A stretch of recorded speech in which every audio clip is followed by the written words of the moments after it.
Assalamualaikum warahmatullahi wabarakatuh. Perkenalkan, nama saya Nadia Rahmat Putri dengan NIM 0562738805 dari UPBJJ UT Jakarta. Baiklah, saya akan mempresentasikan hasil praktik tugas 3 saya pada mata kuliah aplikasi dan pemrograman R. Untuk soal nomor 1, diketahui data hasil ujian dua kelompok pelajar yang berasal dari soal. Lalu kita membangkitkan data populasi untuk K1 dan K2 dengan menggunakan fungsi runIf dengan setset 15. Fungsi runIf ini digunakan untuk membangkitkan 100 data berdistribusi uniform antara nilai 30 sampai 100. Dan angka 2 berikut digunakan untuk membulatkan angka menjadi 2 digit desimal. Setelah itu kita runkan. Lalu untuk soal nomor 1A, kita hitung rata-rata ragam dan simpangan baku untuk populasinya dengan menggunakan fungsi berikut. Kemudian kita runkan. Lalu didapatkanlah hasil statistika deskriptif untuk populasi K1 dan populasi K2. Untuk rata-rata dari populasi K1 didapatkan sebesar 70,2458 dan ragam atau varians dari populasi K1 420,0627, simpangan baku atau standar deviasi dari populasi K1 20,495543. Lalu untuk rata-rata dari populasi K2 75,5939, ragam atau varians dari populasi K2 209,5132, simpangan baku atau standar deviasi dari populasi K2 yaitu 14,47457.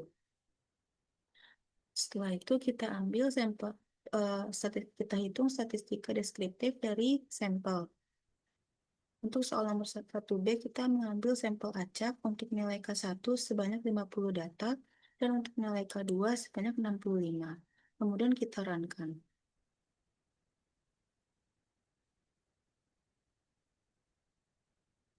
Lalu didapatkanlah hasil statistika deskriptif untuk kedua nilai sampel. Untuk sampel K1 didapatkan rata-rata sebesar 72,878. Dan untuk sampel untuk nilai ragam atau varians K1 381,0351. Dan untuk simpangan baku atau standar deviasi K1 19,52012. Untuk rata-rata atau min sampel K2 didapatkan nilai sebesar 76,56692. Untuk ragam atau varian sampel K2 218,7556 dan simpangan baku atau standar deviasi sampel K2 sebesar 14,79039. Hasil yang berbeda ini karena perbedaan antara parameter populasi dan statistika sampelnya. Karena pemilihan data yang acak pada sampel, maka nilai rata-rata dan ragam sampel sedikit meleset atau berbeda dari nilai aslinya. Perbedaan inilah yang dinamakan variasi sampling. Namun jika dilihat nilainya masih relatif dekat, sehingga nilai sampel cukup representatif terhadap populasinya.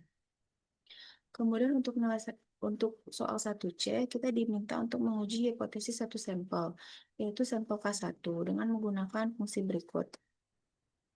Kita menggunakan fungsi p-test dengan sampel K1, nilai mu-nya sebesar 70, alternatif sama dengan two-side, dan configuration levelnya sama dengan 0,95. Kemudian kita runkan.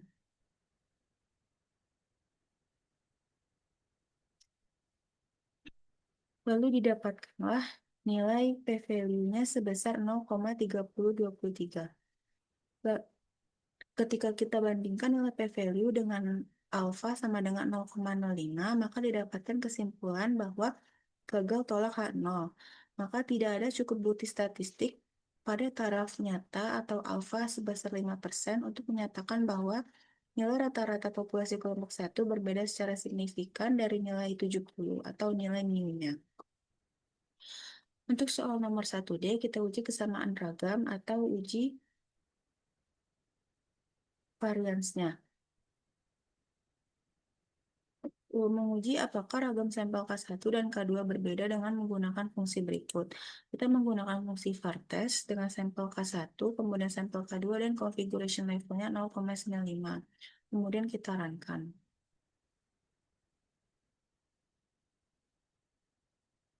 Lalu didapatkan nilai p-value-nya sebesar 0,03733. Kita bandingkan dengan nilai alfanya atau 0,5, didapatkanlah kesimpulan bahwa terdapat bukti yang cukup kuat bahwa ragam atau variasi nilai antara kelompok 1 dan kelompok 2 berbeda secara signifikan. Asumsi homogenitas varians untuk analisis statistik lanjutan atau ANOVA standar dilanggar. Kemudian kita cari untuk soal nomor 2, kita diminta untuk membuat box plot. Sebelum itu kita menggabungkan data dari sampel K1 dan sampel K2 dengan menggunakan fungsi berikut. Lalu kita runkan. Selanjutnya kita membuat box plot dengan menggunakan fungsi berikut. Box plot nilai kelompok, data sama dengan data analisis. Untuk judul box plotnya yaitu box plot hasil ujian dua kelompok belajar. Dan untuk judul sumbu X-nya itu kelompok dan sumbu Y-nya nilai ujian. Dan kita masukkan warnanya. Kemudian kita runkan. Lalu didapatkanlah hasil box plot untuk hasil ujian dua kelompok pelajar seperti berikut. Kemudian untuk soal nomor 2B, kita diminta untuk analisis ragam satu arah atau one way ANOVA. Kita menggunakan fungsi model ANOVA, of nilai kelompok data sama dengan data analisis. Kemudian kita runkan fungsi berikut.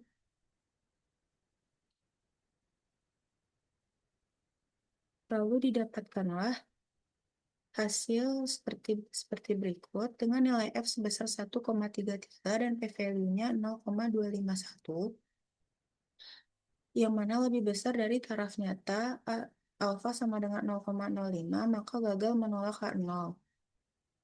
Oleh karena itu, kesimpulannya adalah tidak ada bukti statistik yang signifikan untuk menyatakan bahwa terdapat perbedaan rata-rata hasil ujian antara kelompok 1 dan kelompok A.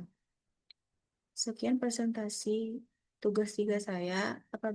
Mohon maaf apabila ada kesalahan. Wassalamualaikum warahmatullahi wabarakatuh.